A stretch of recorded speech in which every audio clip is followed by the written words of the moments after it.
Ladies and gentlemen, good afternoon. Could I ask you all please to stand at your tables?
To My Father by Georgia Partner.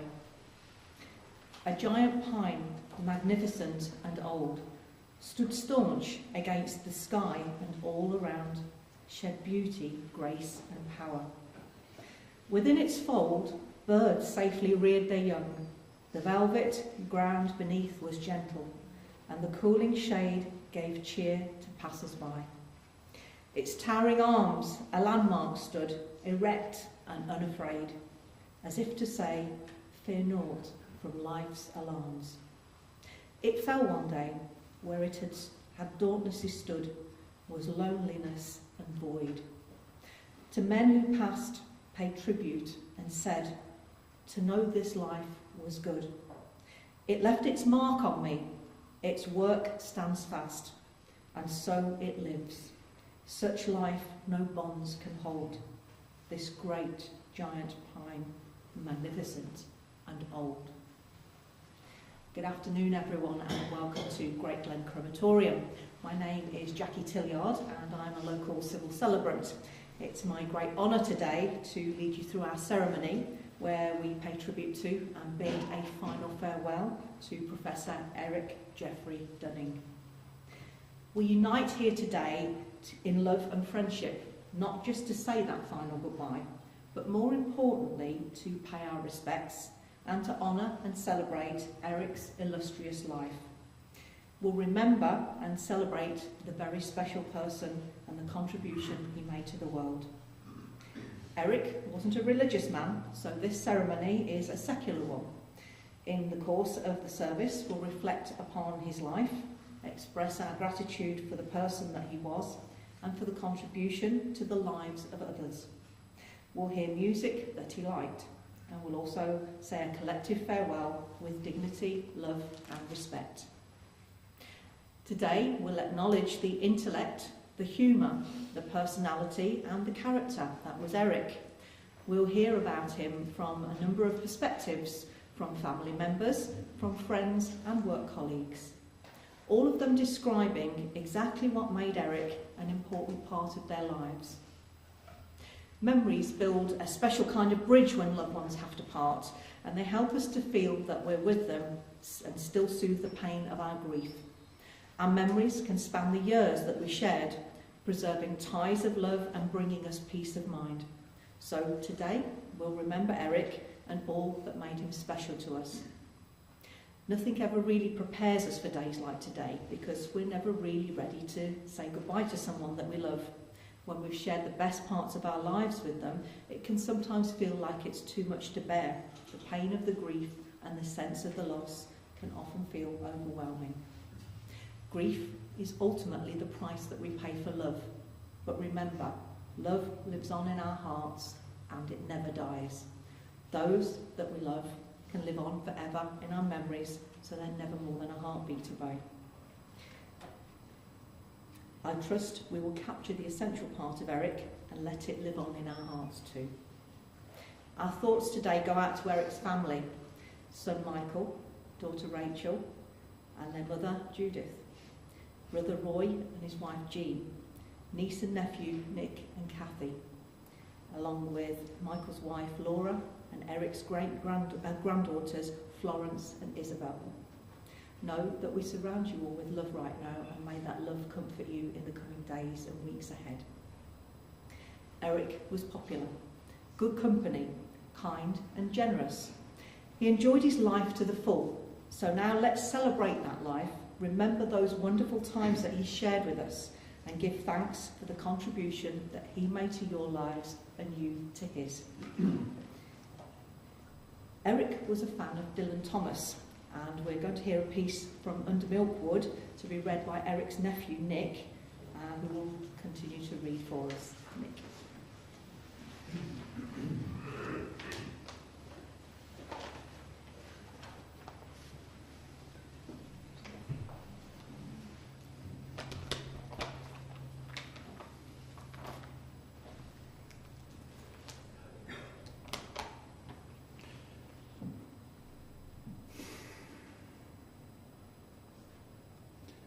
To begin at the beginning. It is spring, moonless night in the small town, starless and Bible black, the cobbled streets silent, and the hunched quarters and rabbit's wood limping invisible down to the slow black, crow black, fishing boat bobbing sea. The houses are blind as moles, though moles see fine tonight in the snouting velvet dingles, or blind as Captain Cat there in the muffled middle by the pump and the town clock, the shops in mourning, the welfare hall in widow's weeds, and all the people of the lulled and dumbfound town are sleeping now. Hush! The babies are sleeping, the farmers, the fishers, the tradesmen and pensioners, cobbler, schoolteacher, postman and publican, the undertaker and the fancy woman, drunkard, dressmaker, preacher, policeman, the webfoot cocklewomen and the tidy wives. Young girls lie bedded soft or glide in their dreams, with rings and trousseau, bridesmaided by glowworms down the aisles of the organ-playing wood. The boys are dreaming wicked, or of the bucking ranches of the night and the jolly Rogered sea.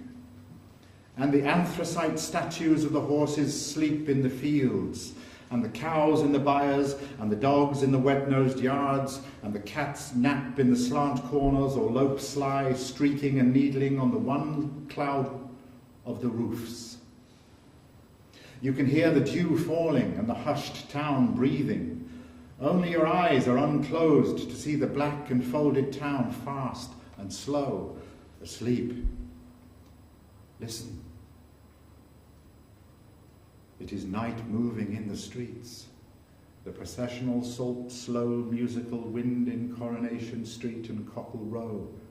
It is the grass growing on Llaregob Hill, dewfall, starfall, the sleep of birds in Milk Wood. Listen, it is night in the chill, squat chapel, hymning in bonnet and brooch and bombazine black, butterfly choker and bootlace bow, coughing like nanny goats, sucking mintoes, 40 winking hallelujah, night in the 4-ale, quiet as a domino. In Ocky milkman's lofts, like a mouse with gloves. In Dye Bread's bakery, flying like black flour.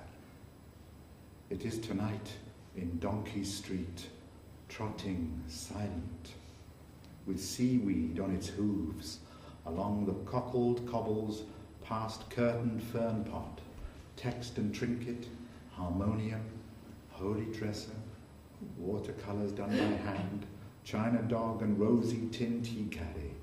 It is night, neddying among the snuggeries of babies. Look, it is night, dumbly, royally winding through the coronation cherry trees, going through the graveyard of Bethesda with winds gloved and folded, and dew doffed, tumbling by the sailor's arms. Time passes. Listen, time passes. Come closer now. From where you are, you can hear their dreams.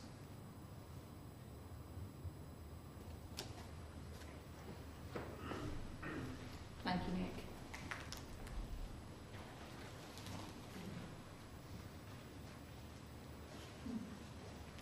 Eric was born on the 27th of December 1936 in Hayes in Middlesex, the second son of Sidney Dunning and a London bus driver, and his wife Florence Daisy, a school dinner lady.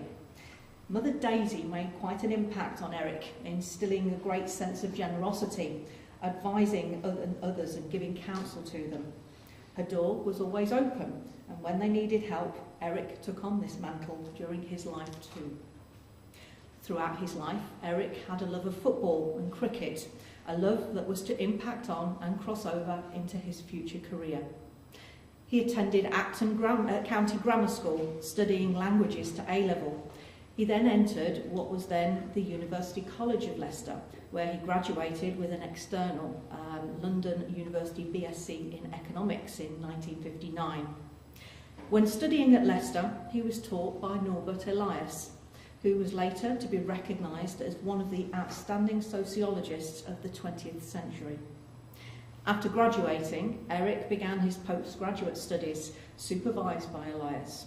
He often told how, as a new postgraduate student, he was uncertain as to what to choose as an area of study, and that Elias had asked him what he was interested in. Eric was a keen sportsman, and following Elias's advice, his research focused on the development of modern football. Eric later recalled that his initial biographical research revealed almost no research on sport, and that was really sociological in the sense of being oriented in the sociological concepts and the theories. So he decided to structure his research around Elias's theory of civilizing processes. Eric's thesis focused on the development of football from a rough and wild game to closer to real fighting than modern sport, into the modern game that characterised by many formal organisations and elaborate written rules, one object of which was to regulate and steadily to reduce the socially permitted level of violence within the game. Eric's decision to apply Elias's theoretical framework to sport marked the beginning of a long and very productive relationship, and a significant point in the development of sociology of sport.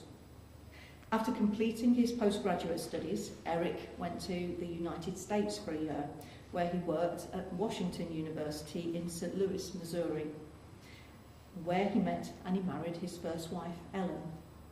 Eric broke the mould with attitudes towards mixed marriage when he married Ellen, an African-American woman. Eric was ahead of his time, and with his open attitudes and as bold as he was, he and Ellen pursued their relationship despite difficult segregation laws in the States at this time.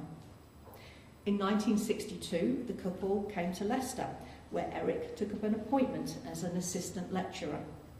As jazz lovers, he and Ellen once went to a concert at the De Montfort Hall to see Duke Ellington. Eric was somewhat surprised when Duke looked down into the audience, saw Ellen and asked how she was doing. Duke knew Ellen from a time when she was in the States. Unfortunately, Ellen was unable to settle here in England, and the marriage broke up and she returned back to the States. Eric published 2 papers on football in 1963 and 1964, which were among his earliest, and in Britain they were probably the very first published pieces of research to examine sport from a proper sociological perspective. At this time, sociology of sport did not exist as an academic subject. He authored and edited 14 books and wrote almost 100 scholarly papers on sport. Some books were particularly influential. Between 1984 and 1990, he and his Leicester colleagues produced 3 books on football hooliganism, and the work of what became known as the Leicester School is, without doubt, the most substantial and influential work in this area, the starting point for all subsequent research. Quest for Excitement, co-authored with Elias, has been hugely influential in generating a more theoretical, informed sociology of sport, and has been translated into 6 languages.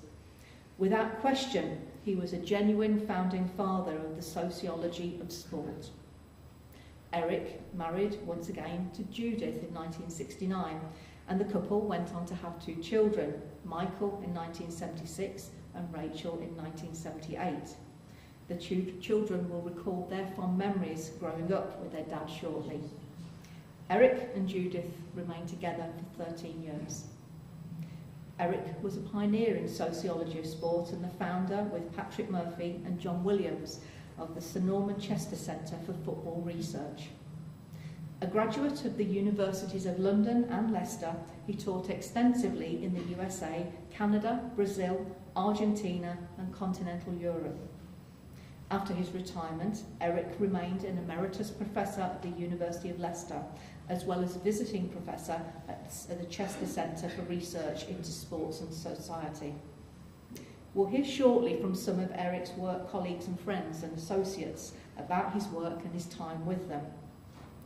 Sadly, in 2012, Eric was diagnosed with Alzheimer's.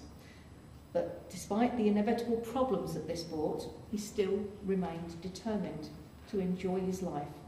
He went on holidays with his family and remained upbeat and generous throughout. He never lost his spirit. He remained jolly, playful and still smiling almost up to the end of his life. He passed away peacefully on the 10th of February with his children by his side.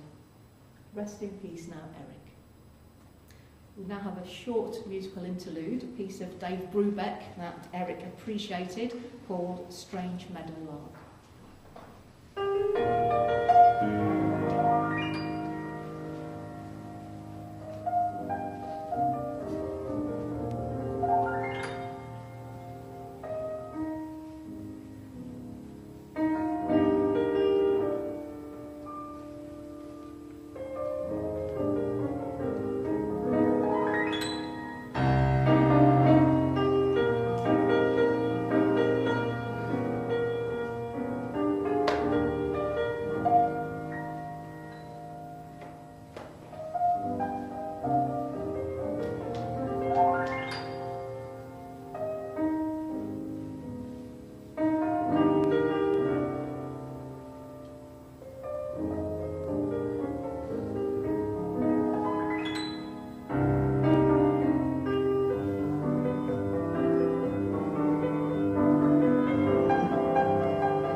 have a number of tributes now that I'd like to share with you that have been put onto social media from connections, friends and students that knew Eric.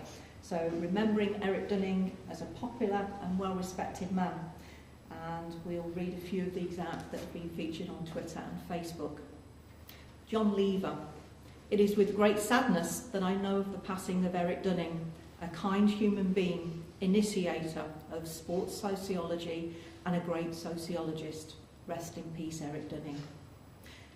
The British Sports Historical Society is saddened to hear of the loss of Eric Dunning. Eric's work was influential to the study of sports history and has continually sparked debate. Our thoughts are with his family and his friends at this time. Jason Tuck, Dr. Jason Tuck. So sad to hear of the passing of Eric Dunning. His work was inspirational and his insights made me a better sociologist and human being. It feels like sociology has lost another father figure. His legacy will live on in the figurations and the processes that he leaves behind. Ben Carrington. Saddened to hear the death of Eric Dunning. A great sociologist, a powerful voice for the critical study of sport.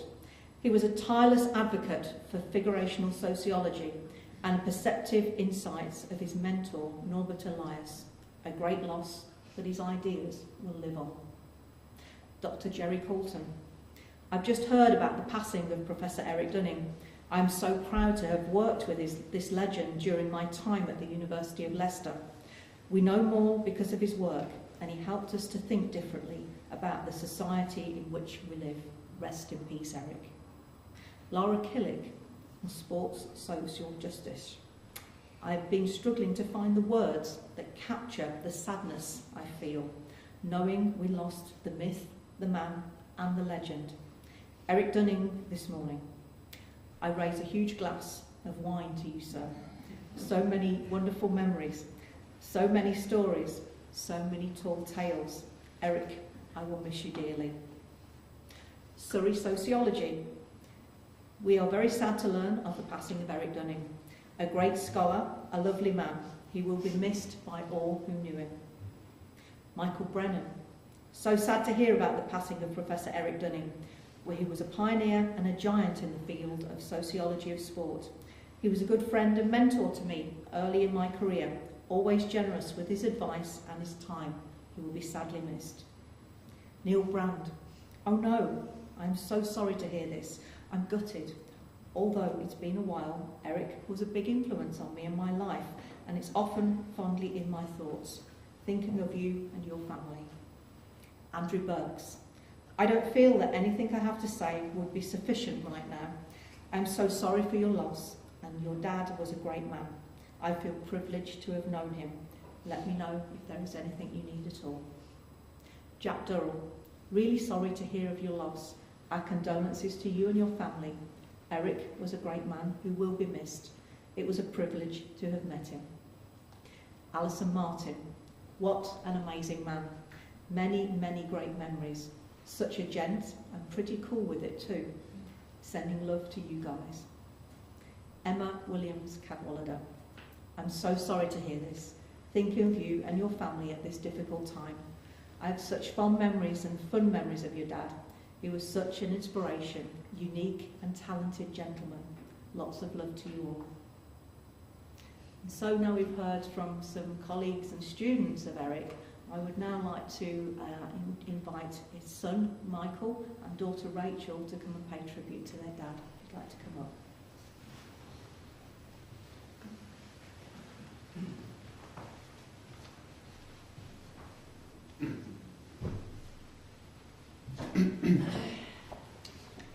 This is the most difficult thing I've ever had to write. Not only because of how close I was to my dad, but also because it's impossible to put into a few words how incredible a father he was. It really is difficult to know where to start, so instead I'm just going to share some memories of spending time with Dad. I remember as a child always being really excited when Dad returned either from work or from abroad. There was always a real sense of fun, but at the same time an enormous and unconditional feeling of warmth and love towards me and Rachel. Dad and I shared a great many interests, from football to sociology, good food and the odd drink. This is testament to how close our relationship was, not just as a father and son, but as we both often remark, as friends too. And Dad was always generous and a friend to my friends as I was growing up. In fact, Dad's house really became the epicentre of my youth, perhaps epitomised by the epic table tennis tournament we'd have in his back garden during the summer vacation. At other times, in both Leicester and in London, Dad would join me and my friends, and I would join him and his friends, and we'd spend hours talking, usually into the early hours. Often during these occasions, Dad would hold court and recite his limericks, jokes and shaggy dog stories. But at the same time, if anyone ever needed help with anything, Dad would oblige. His good humour and generosity were always keenly felt by those around him. It's also fair to say that football formed a key part of our relationship. I remember as a small boy being taken by Dad to every Leicester City home game and later to away games. I have warm memories of holding Dad's hand as we walked to Filbert Street. Me jumping from wall to wall on the way, and Dad blinding me while puffing away on his pipe. We enjoyed nearly 40 years of watching Leicester City together, but it's the earliest of those years which I have the fondest memories of. The process of Leicester City indoctrination is becoming truly intergenerational for our family. The last game Dad was able to get to was this season, and he was accompanied by both of his granddaughters, Florence and Isabel. In fact, Florence and I were lucky enough to share with Dad the season Leicester won the Premier League. I hope Florence and Isabel will be able to remember the times they rode on the back of Dad's wheelchair on their way to the King Power Stadium, in the same way I remember holding Dad's hand on the way to Filbert Street. And Dad would have loved to have been able to see Florence walk out at Wembley holding Kasper Schmeichel's hand as a mascot when Leicester played Spurs just a few weeks ago. He did, however, express his excitement when we told him about this just a couple of weeks before he passed away. Dad was also very proud of his playing days with Old Actonians Hayes and the University of Leicester. He was particularly fond of explaining how good he was at heading a football. There was one time Dad had taken me on holiday to Austria. We'd gone to a beach on a lake called the Milchstädtersee, and Dad and I were playing head tennis. A man came up to him and asked in German if Dad had been a professional because of how good his heading was. Dad's response was that he hadn't been a professional, but instead had been a top-class amateur.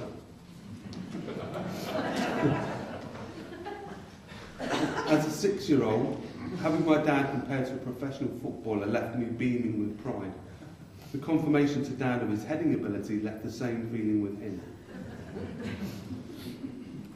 That time in Austria was one of many holidays that hold fantastic memories of Dad. In fact, Austria was a place that we would go to most frequently, beginning for me in 1977 with Mum and Dad, and the last time with me and Dad in 2007.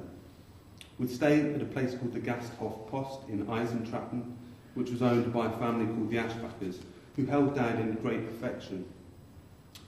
We'd always drive there, and I remember as we drove through the Alps, Dad's anticipation would grow for the warm welcome we would receive and the cold pint of Gusser, the local beer, that we would enjoy while sitting in the sunshine. There was one time, however, that we managed to scare the Ashbackers to the point at which they almost sent out a rescue team for us. This was after we failed to return on time from a trip to a mountain called the Ankugel. We went to the top mainly by cable car, and in typical fashion, along with our lunch, we had a couple of beers and some schnapps before making our descent on foot in the bright alpine sunshine. Of course, we became horribly lost on the way back down, due in no small measure to our blasé approach to alcohol and mountains. The huge electrical storm that enveloped us halfway down complicated matters further. But we still had great fun, talking, enjoying the mountain, and simply spending time together. But what was really remarkable about this is that Dad did this walk despite having had 2 hip replacements, and as a result was often in pain. He did the walk, like on countless other occasions, because he wanted to spend time with and indulge his children. He was also able to spoil his grandchildren, Florence and Isabel, but it's a shame that the opportunities for them to spend time and enjoy the warmth and sense of fun that Dad had were limited by his illness and now his passing away. Despite that, Dad was able to develop close relationships with both of them. Laura, my wife, also had a very close relationship with Dad, having known him since she was a girl.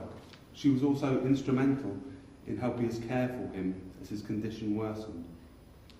But in spite of his illness, we still had some really good times, eating out often with Roy, Jean, Kathy and Nick, or going to the pub, the occasional family holiday and Christmases at Mum's and John's. I've been struck by the closeness of the relationships Florence and Izzy developed with Dad. From an early age, they were both always excited to see him, hug him, sit on his knee and play games that they found hilariously funny, such as Dad pretending to steal and eat their noses, or Dad doing the trick of finding money behind their ears. The same games he used to play with me and Rachel when we were children. That Florence and Izzy instantly warmed to Dad is testament to the kind of grandfather and father he was. He had an incredibly generous spirit and was always concerned for others. And he was always great fun. His achievements have been immense, both as an academic and as a dad. I couldn't have asked for a better father.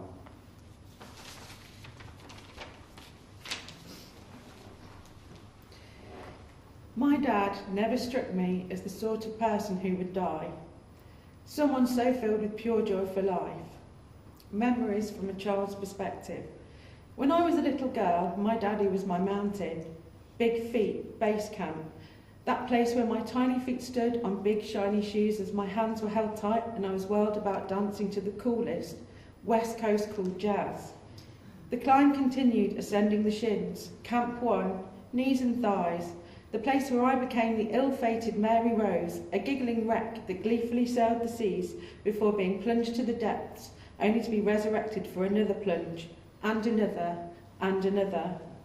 Also on Camp 1 was one knee for a favourite son and one knee for a favourite daughter, because as soon as Dad came home from work, we scrambled to get a seat and sibling rivalry would ensue.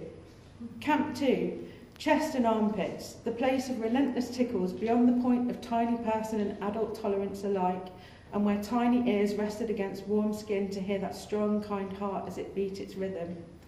Camp 3, the summit, white hair, his soft blue eyes with their mischievous twinkle, his huge smile with big white teeth hanging onto his pipe as smoke swelled skyward, and laughter, so much laughter, as tiny me clambered all over Dad Mountain, making us both giggle.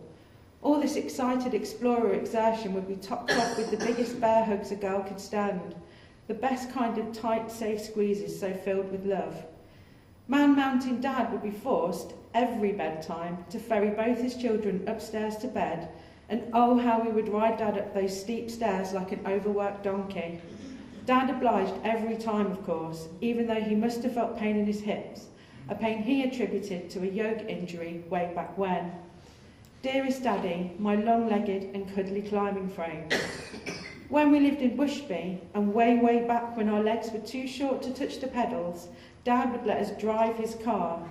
Perched on his lap, a good view of the lane ahead, we'd engage the gears, tiny hands tightly holding the steering wheel as we drove slowly along the long, stony drive, tyres crackling, engine revving, stop. At the tender age of 3, this caused more excitement than it was possible to contain. Bedtime stories. These were most often made up but would contain nuggets of truth interwoven with hilarious fantasy. It was almost impossible to go to sleep when I was collapsing about my bed in fits of giggles. Tall tales of Mum hitchhiking in the moors and meeting the long, slender, ghostly fingers and big, red, juicy lips of a spectre in a haunted mansion. There were stories that started with, the little girl thought it was her daddy putting her to bed, but in fact her daddy had been eaten by a giant blancmange from the Andromeda galaxy, which had assumed his form, only to devour the little girl. Cue a giant raspberry from Dad and squeals of excitement from me. This story, I later realised, was courtesy of Monty Python and Angus Podgorny winning Wimbledon. There were also stories of the phantom raspberry blower of Clarendon Park. Beware. To this day, I don't know who the phantom raspberry blower was. I just knew that he or she would get me if I didn't go to sleep. The long, hot summers of my childhood were filled with immense adventures where we would be driven by Dad from Leicester through France and Germany to Austria. Long, hot car journeys in his pale blue Austin Montego with lots of music and plumes of thick, grey, gold-block smoke trailing out the driver's side window. Stops in tiny villages along the way for baguettes de fromage and Fanta Limon, the stuff of pure joy for a child because in England you couldn't get lemon Fanta. Rest stops by beautiful, rippling alpine streams to cool off. Just us in our pants splashing about before we continued our drive refreshed to the Gasthof Pass. We'd spend these holidays basking on the shores of the lake, cooling off with a swim, and sometimes sailing around the Millstätter See on a motorboat that I was occasionally allowed to pilot. These recollections of a delighted daddy, a father who loved both his children and showed them the world as he knew it, this is the stuff that we know fairy tales are made of. As I grew older, the hilarious stories, silliness, tickling, jokes, big hugs, and general hilarity continued. Dad was a friend to me and a friend to my friends. We shared so many good times, nights out, meals, movies, music, holidays, and many long, late nights with my dad Eric, bon vivant par excellence. So many happy memories with Dad at his home, the warmth of his welcome and the warmth of his house with its worn, wine-stained red carpets, the clicking sound of the gas fire turned up full, the newspapers piled high by his chair, the jazz playing loudly in the back room with Dad telling us all to be quiet and listening to Dave Brubeck because it's beautiful. When listening to Dave Brubeck, Dad would also make sure we knew the names of the musicians in each piece. The many Christmas dinners carefully planned and with wine for each course, and the hard-to-time right turkey, which at one time succumbed to a table malfunction. So much fun and so many wonderful times that I wish I could share with you all. In the late 90s, during a meal at a local restaurant and after much wine, Dad and I called Melba Sweets, the mother of his first wife. Dad insisted I make the call, and so I rang the USA, and Melba's assistant picked up. Melba's assistant passed the phone on to Melba, telling her who it was. Melba came onto the line and exclaimed, "Oh my God, when I heard who it was, I just dropped my shopping and ran to the phone." Words that Dad would have me repeat because he thought my accent was spot on. I repeated these words many, many times. This call then led us to flying across the pond to the USA, but not before we had inquired about getting there by boat, the way Dad used to travel to the States. This trip was combined with a keynote lecture in Birmingham, Alabama, where once more it was requested by Dad that I regale taxi drivers, waiters, and many others with my accents because my dad wanted people to hear my repertoire. Later still were the calls made to Dad from university where we'd often go over the Guardian crossword together, or I would ask for his opinion of my work. Dad would also call me to help him figure out how to use his DVD player and TV, with Dad praising my technological brilliance when I helped him decipher his hard-to-work remote control. Whatever the call was about, or whenever the call was, Dad would always answer, and Dad was always there. There would be humour, jokes, support, unending love, help with resolving issues, and just my dad Eric, the kindest, most gentle father on the other end of the line. The never-ending support my father gave me, along with his puerile humour, which is intergenerational and inherited, is not something I can convey to each of you in words, these often blunt tools of communication. Each of you that knew him know how utterly wonderful he was, a treasure to be honoured and remembered well, a man, a mountain, a myth, a legend, a father, a grandfather, a friend, a colleague, a husband, a thoroughly wonderful human being, my dad Eric.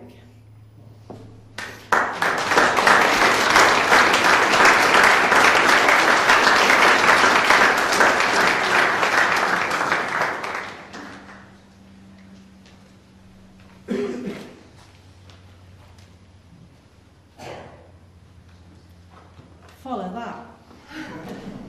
Talking of which, I'd like to invite Roy, Eric's brother, to say a few words if he'd like to.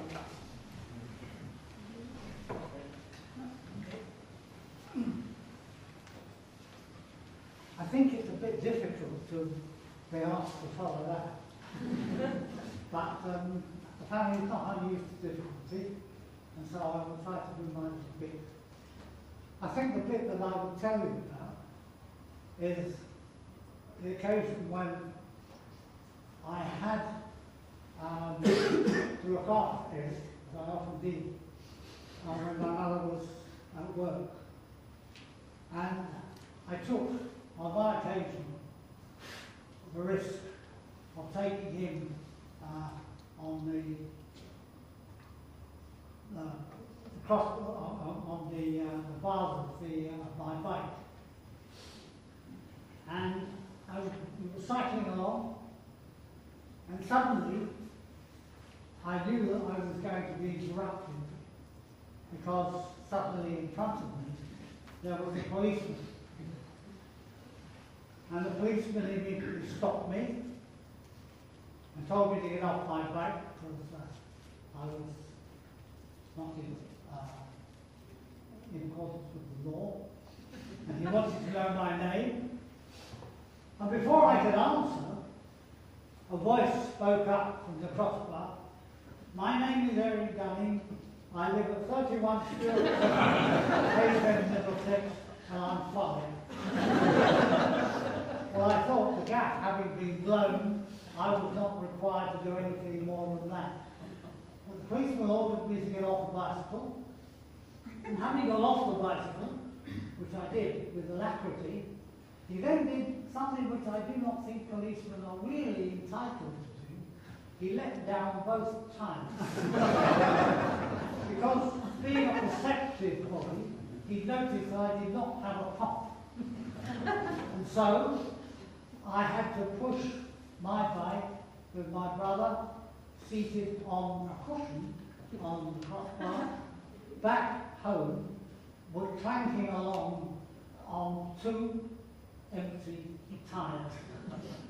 So it's not at all, I think, to be surprised that my love of the police force stopped.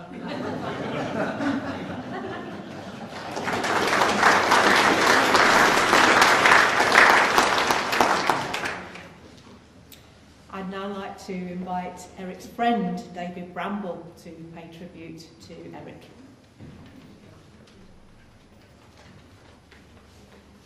Thank you very much for inviting us to this.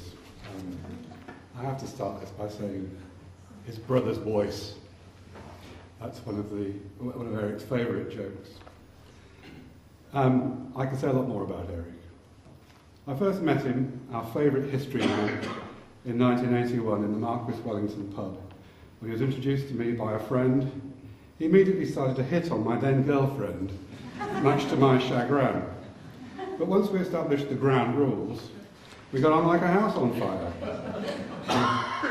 At the time, he'd just separated from his then wife Judy and was house-sitting temporarily for his mentor, the renowned sociologist Norbert Elias. Through Eric, my friends and I were introduced to the weirding ways of figurational sociology and many of his fellow adherents and sympathisers. We also got to meet his older brother Roy, sister-in-law Jean, their children, Jacqui and Nick. In addition to people, I'm also indebted to him for introducing me to the real delights of West Coast jazz, Dave Brubeck and Jerry Mulligan especially. Eric also invited me to join the Wine Society Cooperative, and many other bottles of high-class, mostly French red we polished off from it. No doubt their profits have slumped subsequently when Eric became unable to make his annual pilgrimage to Stevenage to stock up with boxes of their excellent wares. Mike and Rachel, you're going to have to fight for who has the single share ownership. Eric was a one-off, bright as a button and natural linguist like his brother, both of whom are the children of working-class parents, London bus driver father, as we've heard, and mother, a school dinner lady. Both shining examples of the success of the post-war welfare state and massive investment in and expansion of higher education. One can only doubt, had they been born in this century, whether the chances of them achieving their intellectual and professional potentials would be quite so great. Eric's sense of humour was, as we've already heard, legendary and refreshingly puerile. That was the word. And smutty. He had an encyclopedic repertoire of absolutely filthy limericks and rugby songs. I'll just mention the gentleman from Nantucket and the Lady Petermain from China. These would be accessed seemingly irrespective of the sensibilities of members of his audience. Should he still be doing this nowadays, especially where he still is employed at the university, the current identitarian tendency would no doubt lynch him. Eric and I revelled in the silly catchphrases and theme songs of popular BBC light service radio shows of the 40s and 50s. It's that man again, don't forget the diver, much binding in the marsh, take it from here, and especially the goon show. You can't get the wood. The only one of which I have almost contemporary memories of. Eric also introduced me to the wonderful gentle humour of the uncrowned king of the Chiltern Hills, impersonated by the now equally late but differently wonderful Sir Bernard Miles. I reckon that's the finest piece of sharp installed in Hertfordshire. Only his old woman ain't no good, can't get no edge off of her. You had to be there. He had a remarkable memory and would often regale us with at times somewhat picaresque anecdotes of his past, being a small boy stuck on a train with his mum in London during the Blitz, to his adventures in the 60s in America, as we've already heard, where he met and married his first wife, Ellen. A flower of the emerging black bourgeoisie, they must have made a striking couple given Eric's premature silver barnet and Scandinavian pale complexion. He also amused us with tales of his own sporting prowess and how he played football and tackled hard into his early 40s, a fact that helped to explain his early development of bilateral hip arthritis, necessitating several replacements and revisions later on in his life. I hadn't heard about the head, the use of the head in football. That explains a lot.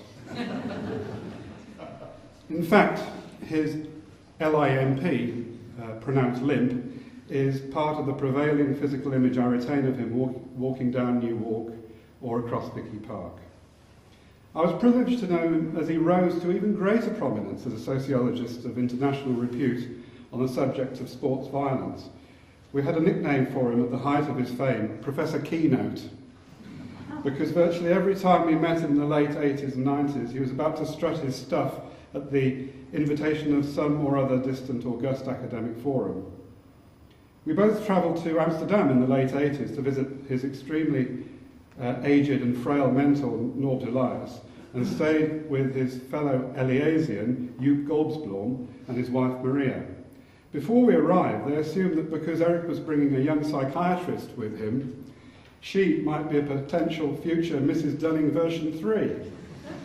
They were therefore understandably rather disappointed when they saw it was only me.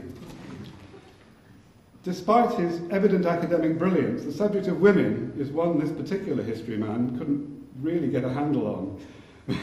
But you couldn't fault him for trying. Indeed, his ex-wives and subsequent partners probably found him extremely trying at times. He was indeed a man's man, but certainly not in the sexually ambivalent meaning of the phrase, but a devoted footy fan and an ardent and indeed lifelong supporter of the Foxes, as we know. And it would have tickled him enormously to know that little Florence, the very next day after he passed, was out there on the pitch. It was heartening, though, when in his late 60s he met up with an old flame, Julia, and for once a woman of his own age, and they spent a few happy years together until his terrible Alzheimer's intervened. Eric's, as we've already heard, Eric's hospitality was legendary. He was an extremely generous host and also attempted as best he could to contribute to the almost weekly round of meals we and his close circle of friends arranged in those days. Often a visiting academic or colleague would also be present. In this way I learned about the wider world of sociology, and particularly who was and wasn't a proper sociologist. in his estimation, and also how to pronounce their mostly foreign names correctly. I couldn't really get my teeth round it for quite a while, but Beauregard, how's that? Is that pretty good?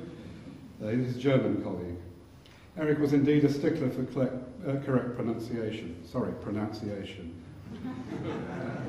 Eric's signature meal was tin smoked mussels from Waitrose for starters, followed by an extremely burnt paella, the pan of which invariably resembled the carbonised heat shields of an Apollo capsule following re-entry. His culinary knowledge was indeed rather lacking, and never more clearly illustrated when, on April the 1st, in the early 80s, whilst we were holidaying with a group of friends in Stanhope, County Durham, we sent him to the local butcher's for half a pound of trout fat. There must be more cooks in here. He took the joke very well. He was also extremely generous whilst dining out. As an honorary member of my own family, he attended many of my clan's family gatherings in the Chung Ying restaurant in Birmingham, and he always fought with my late mother over who would pay the drinks bill. He was also generous with his time, and I remember and cherish in particular when in 2003, my ex-wife Michelle, who's here today, was seriously ill in Wales, indeed almost at death's door. As soon as he heard about this, because I was staying in the hospital, he came to stay with me for 2 days and really lifted my spirits. Eric, as we've heard, was a devoted father to his 2 wonderful children, and as such, was the quality of their loving relationships that the caring roles, when they had to reverse latterly as Eric's physical and mental condition declined, they unhesitatingly rose to the challenge and fought long and hard to get the best care and support available in these difficult times, whilst attending to his practical daily needs on an almost daily basis. I was extremely heartened to hear that they were both at his side in the nursing home when he passed away. What clearer example might we have as parents is that we sow in life, we reap what we sow in life, particularly when it comes to our children. My own son Ben fondly remembers Eric, whom he used to call Eric Perrick, after being nicknamed himself by Eric Benny Wenny. And he also looked forward to Eric's visits to us in Shrewsbury because he did the trick with the nose and everything else. He was just a natural. So farewell then, my dear friend Big E. It was a privilege to have known you, and you will always be remembered fondly as one of the most fascinating people my family, my friends and I have ever met. In my mind's eye, I can picture him right now, pipe in mouth, sitting in the big senior common room in the sky, leafing through the tabloid paper's sports sections, perhaps with a glass of Chateau Attenborough Tower to hand, waiting for opening time. Thank you.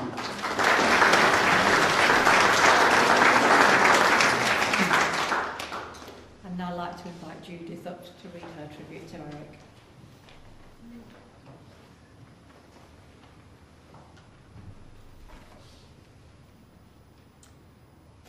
I met Eric when I came to study sociology at the University of Leicester after completing 2 years of training at Hammersmith Hospital in London.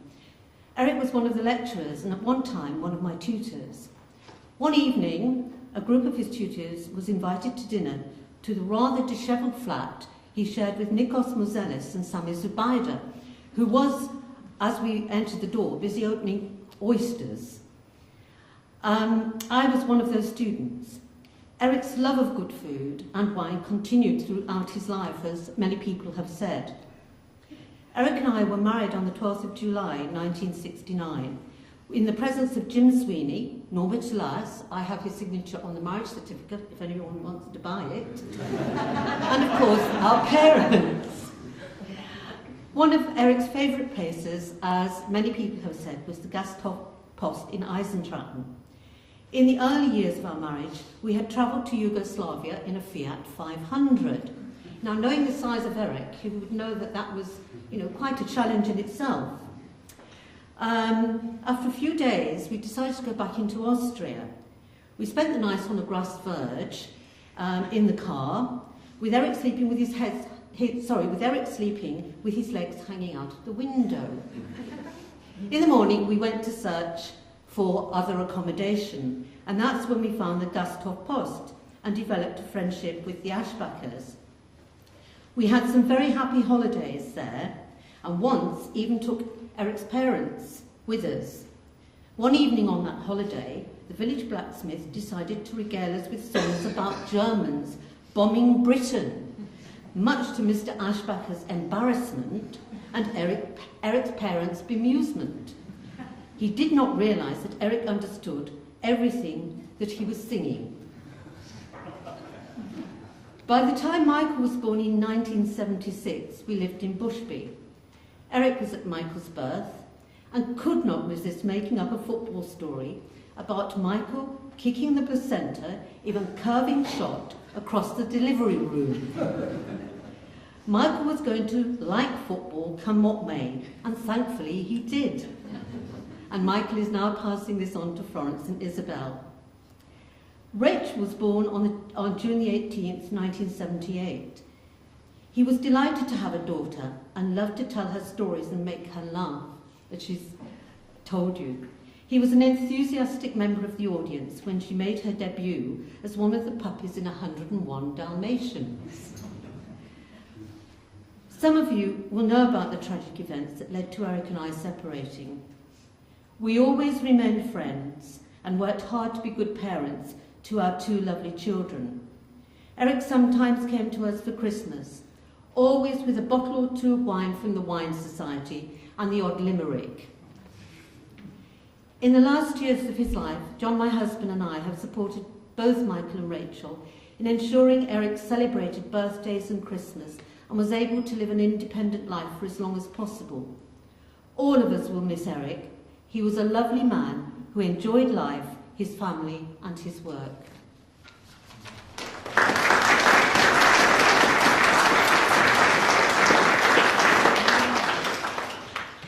Thank you, Judith.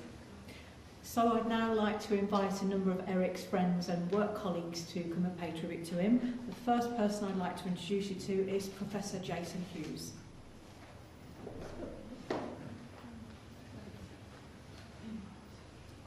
Beautiful words, Michael and Rachel, really beautiful. I was one of Eric's students, and to that end, a lot of what I have to say about Eric could be said by countless others. To the extent that I can, I'd like to speak on their behalf too.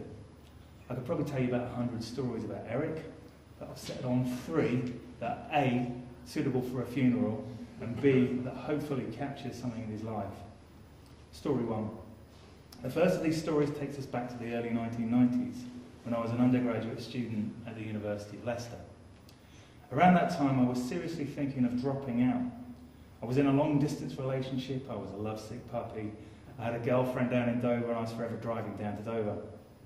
I was beginning to think that I wasn't cut out for university, I didn't have the right stuff. And I met Eric at the end of my second year, and in the beginning of my third year when he taught advanced sociological theory. He really was an inspirational lecturer, but an even more incredible seminar leader. He had a gift for getting the very best out of his students and for making them feel special. At that crucial moment, he made me feel for the very first time that what I had to say was truly worthy of something. He gave me the confidence to speak and express ideas, and most importantly, he helped me to ferment my sociological imagination. In fact, Eric really made me fall in love with sociology, so much so that I went on to complete my degree and do a PhD in the subject under his supervision. Unlike so many students before me, Eric's tutelage had been quite literally life-changing. The sociology that he was teaching was something that I wanted to get with. It was something new, it was something fresh, and it was exciting. And at Leicester at that time, you really felt like you were at the centre of the sociological universe. I wanted to play my part in that. My plan had always been to get a soulless job in advertising or in marketing and make a load of money. But Eric's teaching had such a profound effect on me that I ended up pursuing an academic career. Unfortunately, financially, that wasn't the best move to make. But that brings me to story 2. By 1996, I'd landed my first job, again at the University of Leicester, in the Centre for Labour Market Studies, CLMS as it was known. And Eric was at that time a professor in the Centre for Research into Sport and Society, or CRSS as it was known. Now, both centres faced off each other on Salisbury Road. Buildings faced each other. And at lunchtimes, Eric could take up a vantage point, literally overlooking my office. And he used to tease me about his direct panoptic supervision. He could quite literally look into my office and make sure I was getting on with the work, because I was still at that point getting on and finishing my PhD. He also joked that he put the super into supervisor. And he wasn't wrong, but he was super in more ways than just academic. I remember one evening we had a works do for the CLMS, and I invited Eric to join us. He was an immediate hit with all of my colleagues. Within 5 minutes of joining our party, Eric was up to his usual tricks, and most people will recognise these. He was dancing with a pint of beer in his head. He was arm wrestling colleagues. He was flashing his gold card to a female colleague he was unsuccessfully trying to chat up. And he was working his way through the stock of fabled dirty limericks, and so on. And yet later that evening, he was earnestly and passionately engaged in a full-blown academic discussion of the Kantian a priori. This is after 6 pints as well, so able to do this. And that for me really sums up memories of Eric. He had this incredible killer combination of immense personal humility and enormous intellectual ability. He didn't have a shred of personal arrogance or hubris. He was incredibly approachable, convivial, and above all, fun. But when it came to ideas, when it came to sociology, there was nothing more important, nothing more serious. My third and last story relates to just a few years ago. I had a hiatus down in London. I was working at Brunel University, and I was lucky enough to come back to Leicester, now working in the Department of Sociology, as it was then, where I'd been a student. And I got to see Eric for lunch 2 or 3 times per week, in good times. It always amazed me that he would make the enormous effort it took to traverse Queen's Road and Victoria Park with his 2 dodgy hips and his walking sticks. It became a kind of familiar sight to so many. It was easy to forget that that was quite a feat for Eric around that time. But he did it, and he never complained about it. And shortly after my return, Eric, on Stephen Mennell's recommendation, was awarded a much-deserved honorary D.Lit from the University of Leicester. And I remember at the end of that ceremony saying to Eric, "Eric, you're a star." And his reply was this: "I'm not a star, I'm a moon."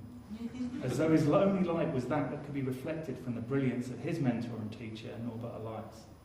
But of course, Eric was a star in his own right. Not simply because of his enormous academic success, but because of his brilliance as a teacher and as a friend. And for me, those two are completely indistinguishable. He shone his light on me, and I, like so many other students before me, basked in it. I flourished, and I grew. And he's still shining on now. An enormous, brilliant, wonderful figure who none of us could ever or would ever forget. Thank you.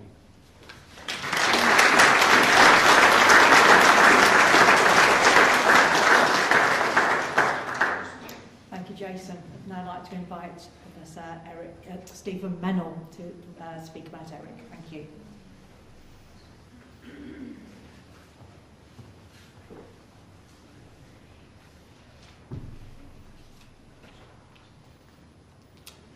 I'd already known Eric for about 25 years when he was appointed external examiner in the BSOC-SC degree at University College Dublin, where I moved in the early 1990s. That involved, in those days, that Eric was also external examiner at Maynooth. Maynooth is the seat both of a secular university and of a pontifical university, and it's the headquarters of the bishops of the Roman Catholic Church in Ireland. In about the 2nd or 3rd year of sharing Eric with Maynooth, I drove over early one morning to bring Eric back to the other half of his duties in UCD. I found him having breakfast with the bishops, all of them. And more exactly, I found him standing up between the tables having a boxing match with the Archbishop of Armagh, Paul Brady, Primate of all Ireland, and later Cardinal Brady. Eric said that the Archbishop had challenged him. Well, whatever the quarrel, it looked to me like male bonding, and Eric bonded with everyone. My Maynooth opposite number of those days, Father Liam Ryan, not only shared a taste for late-night whiskey with Eric, but took Eric to the All-Ireland hurling final. And if you knew the difficulty of getting admission to that, you would understand what an honour it was. Well, it was the same at UCD, especially in the later years when Eric was a visiting professor in our department. He propped up the bar in the common room most nights when he was in Dublin, and although it's about 15 years ago now, I think, his fellow topers and the bar staff continued to ask me about Eric, how well he was doing, right up to last Christmas. And at last Christmas, the neoliberal new president of the college closed down the common room as a subversive organisation. But the president of UCD in those days, that means vice-chancellor, said to me only the other day how fondly he remembered his conversations over lunch or in the bar with Eric about the sociology of sport. I always told Eric that I was not interested in sport, but I was interested in the sociology of sport because I wanted to understand why everyone else seemed to be interested in sport. And my relationship with Eric had some very strange results. I found myself appointed to the Sports Studies Committee of the Council for National Academic Awards, and I was even an external examiner at Chester for a master's programme in the sociology of sport. I kept telling people that I'd never done any research on the sociology of sport, and all I knew I had learned through drinking with Eric Dunning.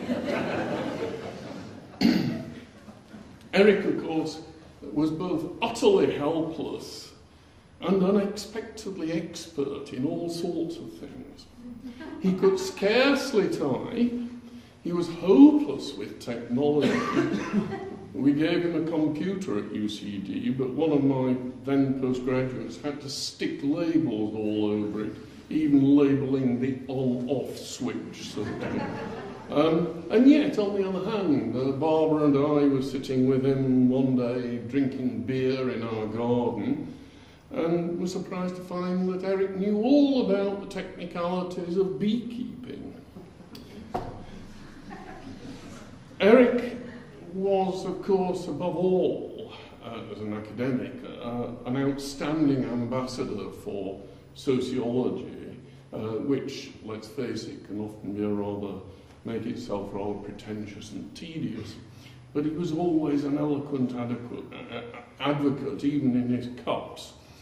I like to tell the story of one morning when I was sitting in my UCD office at about 20 to 9 or something, and Steve Loyal, many of you will know, staggered in, looking pale, and saying, I was up drinking with Eric until 3 o'clock this morning, and I got to lecture at 9. So Steve staggers out. About 5 minutes later, in breezes Eric. Top of the morning to you! Fresh as a daisy. So that was how Steve learnt about Norbert Elias, and I learnt a lot from Eric too at an earlier stage. He inducted me too into the mysteries of processual thinking. I've often said that I learnt more about Elias's way of thinking from Jo Houdsblom than I did from Elias himself, and that's actually also true of Eric. I learnt a lot from Eric. Eric was a brilliant teacher for both students and colleagues. The fact that Eric was always such fun may distract us from recognising what a powerful academic mind he had. In the early days, in fact, in the very early days, I was rather in awe of him, partly because one of his first articles with Earl Hopper had already been on a reading list when I was a mere undergraduate in Cambridge. And I was bowled over by his paper on power and authority in the public schools, which he presented at the conference in Aachen in 1977 to mark Eliza's 80th birthday. We met in the first place because Eric had been asked to, by the publishers, Nelson, to write an evaluation of my proposal for my first book, a textbook on sociological theory. He was very encouraging. We met. We became close friends. I had an email 2 days ago from Hotfried van Benton van den Berg. He said, "I shall remember Eric as a great character and as an original thinker. We shall all miss him, we shall all remember him in that way, and we shall not see his like again."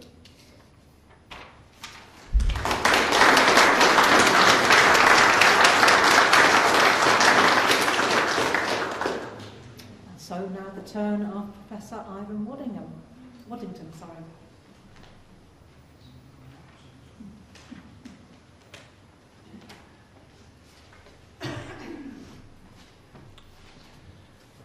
When Michael and Rachel invited me to say a few words about their dad, I said I felt honoured to be asked.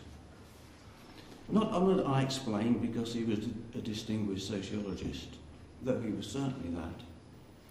Not honoured because he was effectively the founding father of the sociology of sport. But I explained I would be greatly honoured to talk about Eric because he was my friend.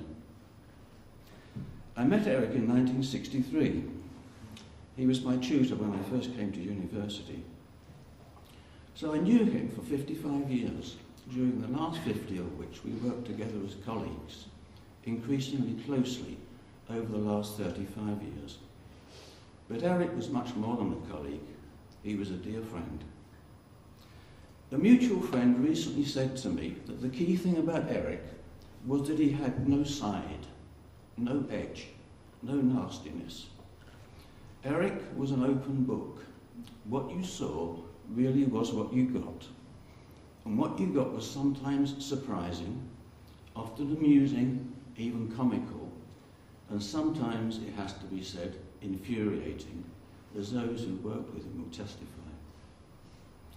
Eric was what is sometimes called a character, indeed a larger-than-life character. He was the almost perfect embodiment of the stereotype of the absent-minded professor, the brilliant academic who, in the context of everyday life, could do the daftest things. Like the morning many years ago, when he walked into our centre, that big grin on his face, to be met by astonished looks from everyone when we explained to him that at that very moment he should have been on a flight to Poland, where he was due to give the opening speech at a major international conference. Or the time when, at a moment's notice, I was asked to address an audience of 150 people at a university open day, Eric having previously agreed to do a presentation, but then having completely forgotten about it and disappeared. He was eventually located on the M1, somewhere between Leicester and Bradford. Or the time when Eric, Jeff Hurd and I were sharing a new course together, and to ensure our lectures were coordinated, we agreed to attend each other's lectures. One afternoon, giving the first lecture after lunch, I suddenly noticed Eric, sitting in the front row, was fast asleep, and to make it worse, snoring loudly. I suggested to him that this was not exactly a public endorsement of my lecture, but he explained, in his own inimitable way, he thought it might have had something to do with the fact that he had a glass or two of wine with his lunch. Despite his international academic celebrity, Eric was always just plain Eric. In his Festschrift, a collection of essays in his honour, which Dominic Malcolm and I edited a few years ago, we said that Eric was unduly modest about the huge contribution which he had made to sociology.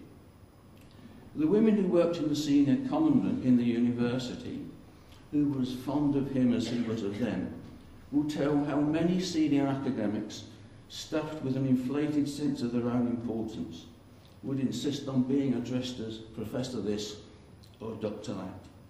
But not Eric. He simply said, "Call me Eric." How could you not love Eric? He was great company, great fun to be with, a man who truly lived life to the full. He loved telling jokes, of which he had a huge stock, and shaggy dog stories, some of which you thought would never, ever end. But above all, he was in common parlance a lovely man, warm, big-hearted, extraordinarily kind and generous, a big man in every sense, truly a one-off. Let me finish by returning to the sentiment with which I began. Earlier, I mentioned the women who worked in the senior commandant. Of course, they knew Eric was a famous academic. They knew he had written about sport, though they probably didn't know too much in detail about his work. Some of them are here today. I imagine they have not come here to say farewell to Professor Dunning, the distinguished academic. They have come to say a final farewell to their friend Eric. That's why I'm here too.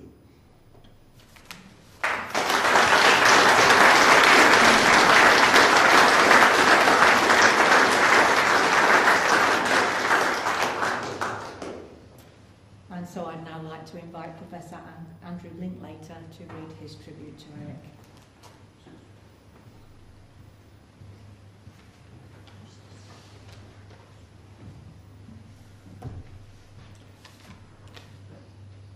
It is a huge honour for me too to pay tribute to Eric, and I would like to thank Michael and Rachel for the opportunity to do so.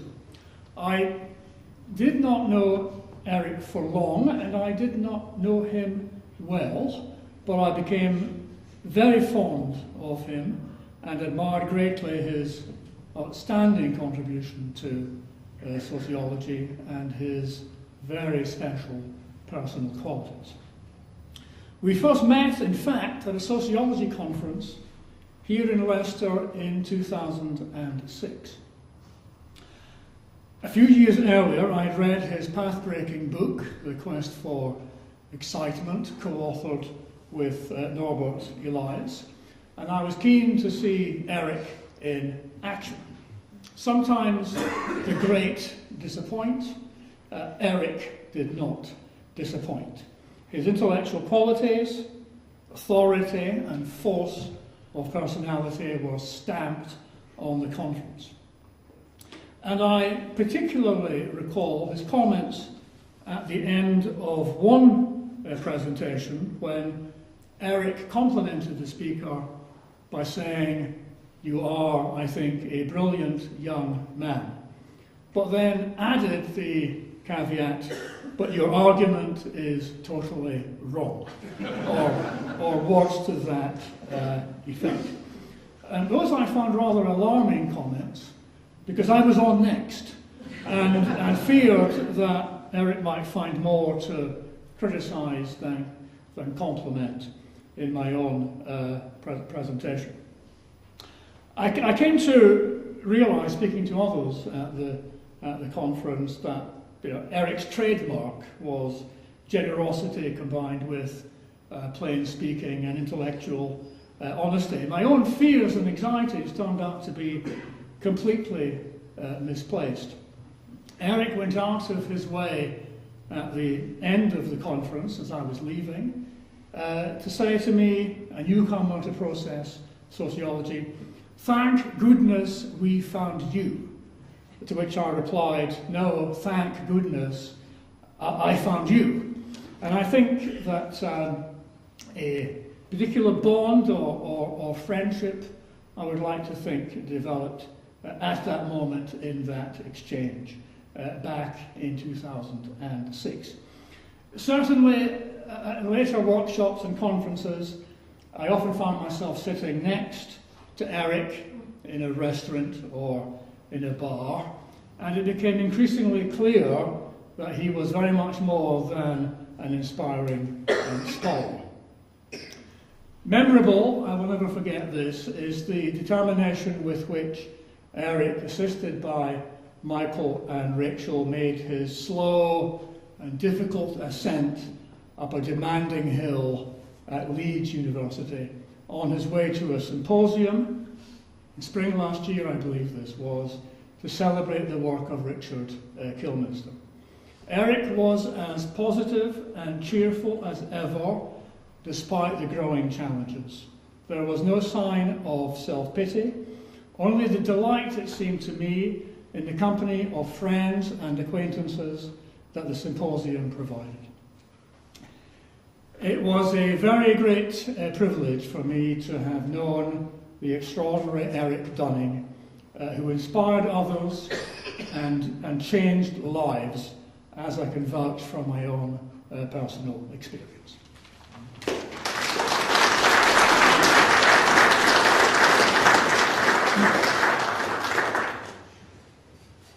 So we've heard about Eric's life from many perspectives. I would like to now invite you to have your own personal memories of Eric as we listen to a short musical piece from Dave Brubeck, yet again, of course. And this time we're going to listen to Softly, William, Softly. Thank you.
As we've heard earlier, Eric loved to speak German.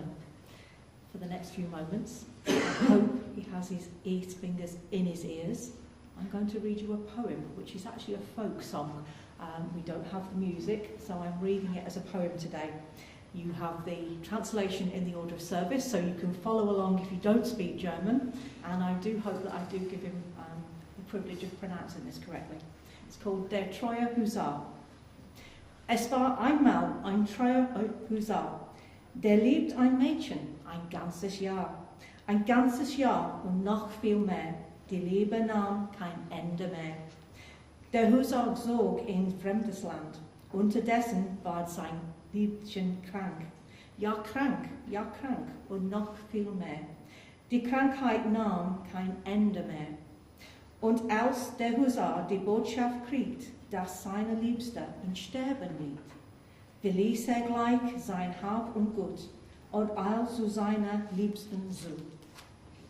Und als er zum Schlafs Liebsten kam, ganz leise gab sie ihm die Hand. Die ganze Hand und noch viel mehr, die Liebe nahm kein Ende mehr.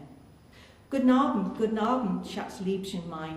Was tust du hier, so ganz allein und noch viel mehr, die ganze Liebe nahm kein Ende mehr. Guten Abend, mein feiner Knab, mit mir willst gehen ins kühle Grab.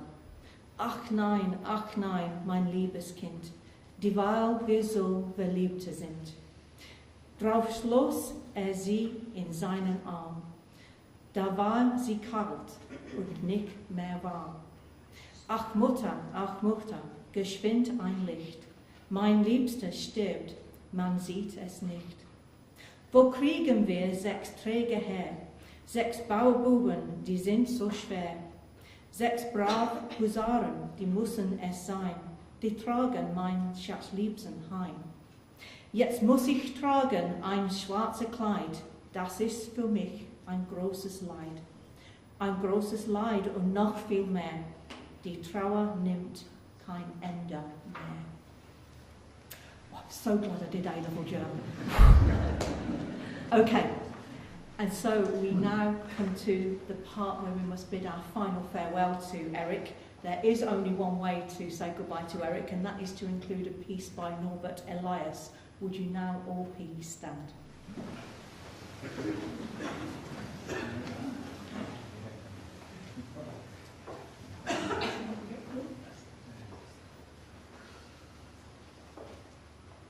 Conditio Humana by Norbert Elias. We do not hear the clamour of the wandering earth. We close our eyes into the unfathomable distances, and to the journey which has no goal or name. Only sometimes, when we bear the moon above, gleams in the splendour of its borrowed light, when the glittering throng of lifeless stars look down on us in their frigid beauty. We do not feel amongst our own tongues this taste of the lonely earth with its living flotsam, and the uncomprehended task of humans and their knowledge, on their journey through the world's barren waste, comes close to us. Then time melts away, and the deceiving gates of beginning and end stand disenchanted, and the stage set of murderous human goals fall away. Where are we? Our revels are now ended. The Tempest, William Shakespeare. Our revels now are ended. These actors, as I foretold you, were all spirits and are melted into air, into thin air. And, like the baseless fabric of this vision, the cloud-capped towers, the gorgeous palaces, the solemn temples, the great globe itself, yea, all which inherit, shall dissolve. And like this insubstantial pageant faded, leave not a rack behind.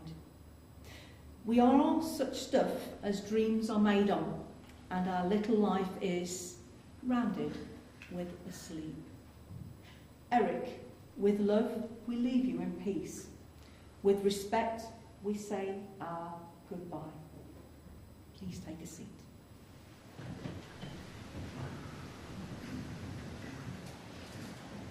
And so we come towards the close of our ceremony, where we have celebrated Eric's life, a generous, intelligent and well-loved man. Today we have looked at how Eric made some incredible contributions to people's lives. My wish for you all now is to treasure those memories and the distinctive happy memories. Allow that part of him to live on in your hearts. Look after one another in the coming days and weeks ahead, and allow yourself the space to grieve. You're all invited to continue to share your memories of Eric after this ceremony at College Court on Knighton Road in Leicester.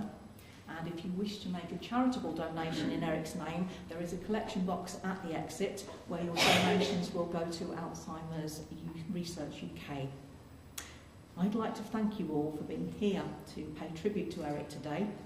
And if Eric could leave you with a parting gesture, it would be to leave you with a smile in his own inimitable, humorous way. And I'm very glad that his nephew Nick is going to read this to save my face turning the same colour as the trim on my coat. And I would like to invite Nick to read one of Eric's tamer limericks.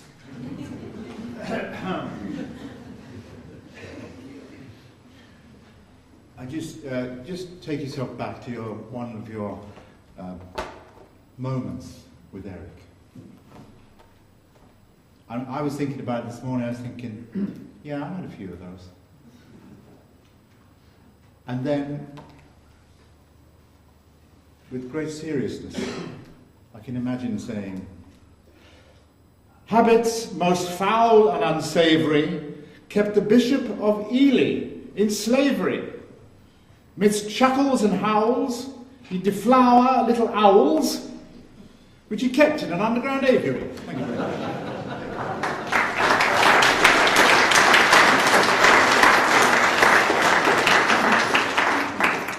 And so we come to the close. There is only one piece of Dave Brubeck music that we can close out this ceremony.